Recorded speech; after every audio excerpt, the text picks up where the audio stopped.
Siachen glacier. ये नाम सुनते ही दिमाग में क्या आता है? शायद बर्फ, बेहिसाब ठंड और टकराव। आज हम दुनिया के सबसे ऊंचे और शायद सबसे मुश्किल युद्ध क्षेत्र की बात करने वाले हैं। एक ऐसी जगह जहां लड़ाई सिर्फ इंसानों से नहीं बल्कि कुदरत से भी है। कभी सोचा है कि दुनिया की सबसे ऊंची जंग आखिर कहां लड़ी जाती होगी? ये कोई रेगिस्तान या जंगल नहीं है, बल्कि धरती पर मौजूद सबसे बेरहम और बर्फीले इलाकों में से एक है, जहां जिंदा रहना ही अपने आप में एक बहुत बड़ी जीत है।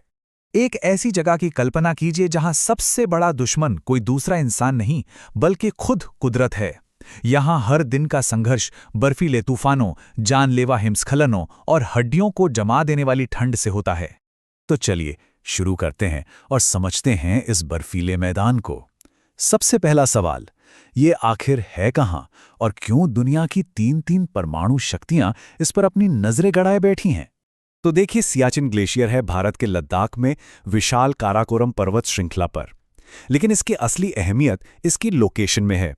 ये एक ऐसे ट्राई जंक्शन पर है जहां भारत, पाकिस्तान और चीन की सीमाएं आकर मिलती हैं। और यही बात इसे दुनिया के सबसे सेंसिटिव स्ट्रैटेजिक पॉइंट्स में से एक बना देती है। ये कोई छोटा मोटा ग्लेशियर नहीं है, करीब 76 किलोमीटर लंबा है ये। जरा सोचिए, इतने बड़े बर्फीले रेगिस्तान पर कंट्रोल बनाए रखना कितना मुश्किल काम होगा। ये किसी किले पर कब्जा करने जैसा नहीं है, ये तो एक बर्फीले समंदर को संभालने जैसा है। और यहाँ के तापमान की बात करें तो होश उड़ जाएंगे। -50 डिग्री सेल्सियस तक, मतलब इतना ठंडा कि अगर आप खौलता हुआ पानी हवा में फेंकें तो वो नीचे गिरने से पहले ही बर्फ बन जाएगा। ऐसी खतरनाक जानलेवा परिस्थितियों में हमारे सैनिक न सिर्फ जिंदा रहते हैं बल्कि देश की सीमाओं की रक्षा भी करते हैं। सच कहूं तो ये किसी करिश्मे से कम नहीं है। तो सवाल ये उठता है कि आखिर इस बर्फीले वीराने पर यह झगड़ा शुरू कैसे हुआ। चलिए थोड़ा इतिहास में चलते हैं और जानते हैं ऑपरेशन मेघदूत की कहानी, जिसने हमेशा के लिए इस ग्लेशियर का भविष्य बदल दिया। तो देखिए, इस पूरे विवाद की जड़ें जाती हैं 1949 के कराची एग्रीमेंट तक। जैसा कि इस टाइमलाइन में दिख रहा है, तब बॉर्डर को ठीक से डिफाइन ही नहीं किया गया था। ये जो कन्फ्यूजन था, ये 1972 के शिमला एग्रीमेंट में भी बना रहा। जब पाकिस्तान ने इस खाली जगह का फायदा उठाने की सोची तो 1984 में भारत ने तेजी दिखाते हुए ऑपरेशन मेघदूत लॉन्च कर दिया और जितनी भी स्ट्रेटेजिकली जरूरी चोटियां थीं उन पर अपना कंट्रोल कर लिया। ये एक बहुत ही बोल्ड और डिसाइसिव कदम था। तो ये तो थी इतिहास की बात। अब आते हैं आज के हालात पर। यहां मामला सिर्फ दो देशों का नहीं है।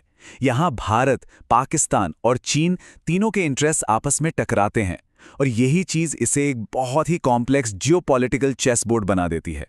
जैसा कि इस टेबल में साफ दिख रहा है, तीनों देशों का नजरिया एकदम अलग है। भारत के लिए सियाचिन क्या है? ये लद्दाख का एक डिफेंसिव शील्ड है, एक रक्षा कवच। यहां से भारत, पाकिस्तान और चीन दोनों पर नजर रख सकता है।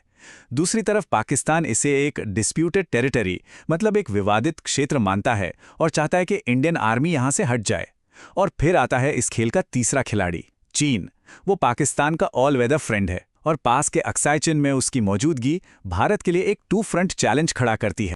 चलिए अब इन नक्शों और नंबरों से आगे बढ़ते हैं और बात करते हैं उन इंसानों की जो इस बर्फीले किले की हिफाजत करते हैं, और समझते हैं कि भारत के लिए इसकी असली कीमत क्या है। यहां पर असली दुश्मन गोलियां नहीं हैं, असली दुश्मन तो खुद कुदरत है। हर पल एवलांच यानी बर्फीले तूफान का खतरा, सांस लेने के लिए ऑक्सीजन की भारी कमी, फ्रॉस्ट बाइट जो शरीर के अंगों को गला देता है, और हजारों फुट गहरी बर्फीली खाइयां।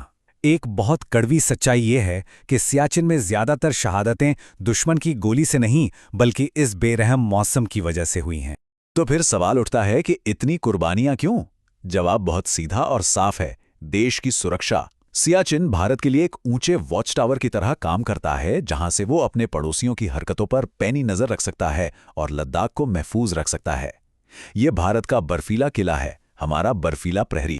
तो आखिर में सियाचिन सिर्फ बर्फ का एक टुकड़ा नहीं है, ये भारतीय सैनिकों के बेमिसाल हौसले, उनके बलिदान और देश की एकता और अखंडता के लिए उनकी कमिटमेंट का एक जीता जागता प्रतीक है। ये वो जगह है जो हमें हर पल याद दिलाती है कि शांति और सुरक्षा की असली कीमत क्या होती है।